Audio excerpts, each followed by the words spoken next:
So this is Delwyn, Pillay. I'm a Greenpeace volunteer activist. I've been with the organization since 2014. I'm a local resident. Queensburgh, I used to go to Queensburgh Boys High. I have a passion for the environment. I mean, we need to live in clean and healthy environments. So local environmental issues is close to my heart. And so when I heard about this river issue. Which river is this, Delwyn? So this is the uMbilo river system. And we are at the moment at the Queensburgh Caravan Park. So it originates somewhere up in Kloof, and it ends up in the port, Durban port, harbour. Yes, and it also is the water source for the Fontaine Reserve. Which is a protected area. And it actually ends up in a natural heritage site. Yes, the mangrove.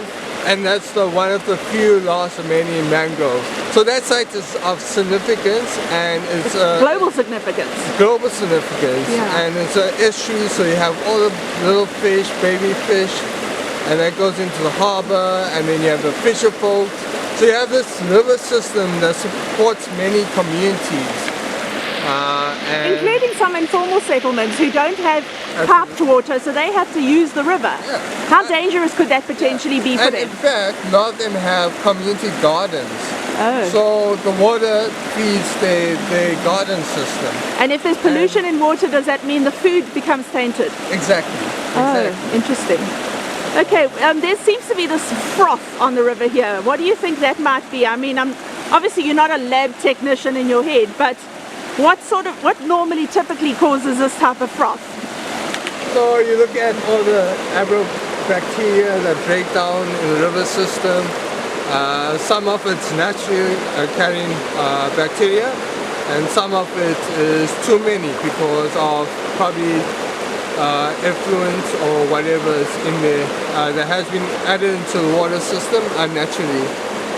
And if you live near the river, should you ever dump like your wastewater into the river? Absolutely not. Because your river system is very sensitive and there's a balance that's happening there. So if you artificially dump along the river system, it's going to affect the ecosystem. And so the water that comes through your property from rain, that's fine, but if it's stuff you've used for washing or cooking or whatever, you shouldn't be adding that to the river. Yeah, because you're going to enter unnatural increase of whatever substance that you're dumping. Fascinating. Thank you so much for your time. I appreciate getting you up early to do this. Queensburgh News will be running a story in its paper, and we'll be putting this on the website. Thank you.